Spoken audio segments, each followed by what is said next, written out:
ஓம் முருகா போற்றி போற்றி. என் அன்பு குழந்தையை, வேல்வேல் முருகா, வெற்றிவேல் முருகா, வேல்வேல் முருகா, வீரவேல் முருகா, வேல்வேல் முருகா, கந்தவேல் முருகா, வெற்றிவேல் முருகா, ஞானவேல் முருகா. என் தங்கமி, இன்று இரவு உனக்கு நிச்சயமாக ஒரு அதிசயம் நடக்கும். இந்த 25/8/25 உனக்கு ஒரு அதிசயம் நடக்கும். உன் கஷ்டத்திற்கு கடைசி நாள் இது, இறுதி கட்டம் இது தங்கமே. நிச்சயமாக நடக்கும். நடந்த பின் நன்றி சொல்வாய். கண்மணியே, கனிவான ஒரு வார்த்தை கல்லையும் கரைத்து விடுமே, இனிமையான ஒரு வார்த்தை இரும்பையும் வளைத்து விடுமே. என் பிள்ளையான், இனி அன்பை மட்டும் விதைத்து விடு. அது 1000 மடங்காகி உன்னிடம் திரும்பி வந்து கொண்டே இருக்கும். வரச் செய்வேன். பழைய வாழ்க்கை திரும்ப கிடைக்காதுதான்.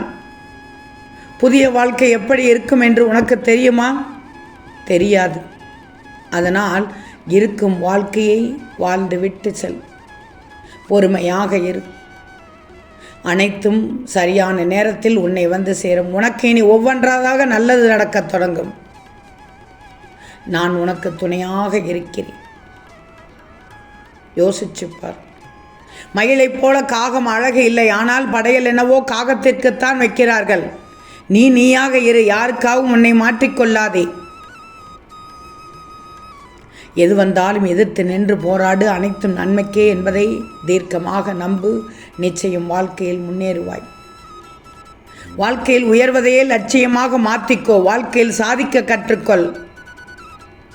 தோல்வின்னா என்ன நினைத்தாய்? தோல்வி என்பது எடுக்கும் முயற்சிகளில் தோற்பது அல்ல. எந்த முயற்சியும் நீ எடுக்காமல் இருப்பது தான். விடாமுயற்சியோடு செயல்படு. நிச்சயம் ஒரு நாள் அதற்கான பலன் கிடைக்கும் என்று அந்த ஒரு நாளுக்காக காத்திருந்து நீ செயல்பட்டு கொண்டே இரு. நீ நிச்சயமாக சாதனை படைக்க வேண்டும். வாழ்க்கையில் மிகப்பெரிய சாதனை என்னன்னு தெரியுமா? உன்னால் முடியாது என்று அடுத்தவர்கள் சொன்னதை அவர்கள் முன்பு நீ செய்து காட்டணும், ஜெயித்து காட்டணும். தங்கமே, தவறுகளை கண்டறிந்து சரி செய்து உன் மன அழுத்தத்திலிருந்து விடுதலை அடைந்து விடு. உன் மகிழ்ச்சிக்கு தொந்தரவு வருகிறது என்றால் நீ எங்காவது ஒரு இடத்தில் தவறு செய்துள்ளாய் என்றுதான் அர்த்தம். என்ன முருகா இப்படி சொல்கிறீர்கள் என்று சொல்லாதே. நடப்பதைத்தான் சொல்கிறேன், யதார்த்தத்தைத்தான் சொல்கிறேன். மன அழுத்தங்களில் அறிந்தும் அறியாமலும் சிக்கிக்கொள்கிறாய். சிக்கிக்கொள்ளக்கூடாது. அப்படிப்பட்ட நிகழ்வுகள் நடந்தால் அதை என்ன என்று ஆராய்ந்து பார்த்து அதை எப்படி தவிர்க்க வேண்டும் என்று பார். நேரம் சூழ்நிலையும் எப்போதும் மாறும். எனவே யாரையும் குறைவாக எண்ண வேண்டாம். தயவு செய்து எந்த அவமானத்தையும் வழியாக எடுத்துக்கொள்ளாதே. வழியால் எடுத்துக்கொள்ளாதே, வழியாக எடுத்துக்கொள். இங்கே கைதூக்கி விடுபவரை விட தள்ளி கீழே விளைவிப்பவர்கள் தான் அதிகம் பேர் வாழ்ந்து கொண்டிருக்கிறார்கள். தனியாக நின்று உன் வாழ்க்கையை அழகாக ஜெயித்து வாழ்ந்து விடு தங்கமி. ஆலமரத்தை பற்றி கொண்டு ஏறுகிறவனுக்கு ஒன்றும் ஆகாது. அதனை விட்டுட்டு முருங்கை மரத்தை ஏறினால் முறிந்து விழ வாய்ப்புண்டு. நீ பற்றி கொண்டிருப்பது ஆலமரம், இதன் கிளை உடையாது. இந்த முருகனை விட்டு நீ முருங்கை மரத்தை பற்றினால் கிளையும் ஒடியும், எலும்பும் முறியும். எதனை பற்றி கொள்ள வேண்டுமோ அதனையே பற்றி கொண்டால் நீ எதை பற்றியும் கவலைப்பட தேவையே இல்லை. உன் முருகன் சொல்வதை கேட்டுக்கோ தங்கமி. கந்தா போற்றி என்று பதிவிடு. உன்னை வழி நடத்த, உன்னை காக்க எங்கும் எப்போதும் நான் உண்டு தங்கமி. பதிவிடுகிறாயா? என்னை நம்பி கண்மணியே, நீ ஆனந்தமாக வாழ்வதற்குத்தான் பிறந்திருக்கிறாய்.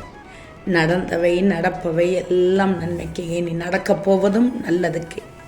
உன் அருகே எப்போதும் நான் உண்டு தங்கமே. கவலைப்படாதே.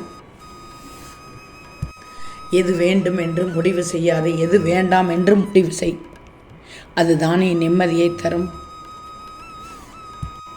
தயவு செய்து நீ பிரச்சனையில் இருக்கும்போது அதுதான் முடிவாக இருக்குமோ என்று எண்ணாதே. அது வாழ்க்கையில் ஒரு வளைவான இடம், அவ்வளவுதான் தங்கமே. உண்மையாக வாழ்வது கூட ஒரு வரம்தான். அதனால் ஏற்படும் இன்பமும் துயரமும் எந்த காலகட்டத்திலும் நேர்மையாக இருப்பது வாழ்க்கையின் லட்சியமாக எடுத்துக்கொள்ளணும். இருள் இருள் என்று சொல்லிக்கொண்டு சும்மா இருப்பதை விட ஒரு சின்ன அகல் விளக்கை ஏற்ற முயற்சி செய். எல்லா வழிகளையும் வார்த்தைகளால் கொட்டிவிட முடியாது, வெளியே சொல்லிவிட முடியாது. ஓசையின்றி மௌனமாக அழிகின்ற 1000 வழிகள் இங்கே எல்லோருடைய மனதிலும் உண்டு, உன் மனதில் மட்டுமல்ல. ஒரு மனுஷன் தன் துயரத்தில் தான் உண்மையான மனிதர்களை அறிகிறான். அனுபவம் ஒரு நல்ல பள்ளிக்கூடம், ஆனால் அதன் கட்டணம் தானே அதிகம். சந்தோஷத்தில் கை கொடுக்கும் 5 விரல்களை விட கஷ்டத்தில் கண் துடைக்கும் ஒரு விரலையே மேலானது. சில நேரம் கண்ணீரை துடைக்க யாரையோ தேடுகிறாய், உன்னிடம் விரல்கள் இருப்பதை மறந்துவிட்டு. தேவையற்ற பேச்சுகளிலிருந்து எவ்வளவு விலகி இருப்பாயோ அவ்வளவு ஆனந்தத்தின் அருகில் நிச்சயமாக இருப்பாய். தேயிலையின் திடம் கூட கொதிக்கும் வெந்நீரில் தானே தெரிகிறது. மனிதனின் திடம் சோதனைகளை எதிர்கொள்ளும் தருவாயில் தெரிகிறது.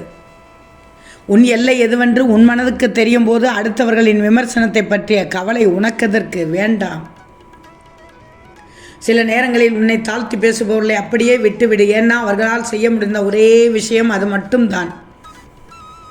உன் இயலாமையையோ முடியாமையோ ஏற்றுக்கொள்ள இயலாத போது இயல்பாக ஏற்படும் காழ்ப்புணர்ச்சியின் ஒரு வெளிப்பாடுதான் விமர்சனம். தெரிஞ்சுக்கோ.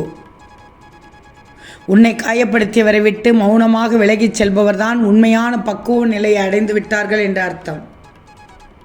மௌனம் சம்மதத்திற்கு மட்டுமல்ல, சிலரை கடந்து செல்லவும் தெரிகிறது.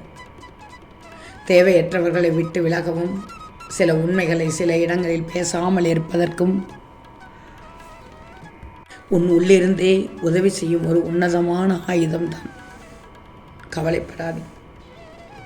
உன்னை சார்ந்த அனைவரும் அவரவர் இந்த முருகனின் அருளோடு எல்லா வளமும் பெற்று வாழ்வாங்கு வாழ இந்த திருச்செந்தூர் முருகனின் திருவடி வணங்கிக்கோ. நிச்சயம் உனக்கு நல்லது நடக்கும் தங்கமே. தயவு செய்து நான் சொல்வதை கேள். நல்லதை எதிரி சொன்னாலும் கேள், கெட்டதை நண்பன் சொன்னால் கேட்கவே கேட்காது. என் செல்வ குழந்தையை, இந்த முருகன் இல்லாத இடமே எங்கும் இல்லை. எப்படியாவது தோன்றுவேன் உனக்காக. நீ ஏன் பாடுகிறாய்? நீ கற்பனை என்றாலும் கற்சிலை என்றாலும் கந்தனே உன்னை மறவேன் என்று என் காதுகள் இனிக்கிறது, கேட்டு தேனாக இனிக்கிறது. என் மீது நம்பிக்கை வைக்கும் என் பிள்ளைகளுக்கு நிச்சயம் நல்லது செய்வேன். ஓம் முருகா போற்றி போற்றி.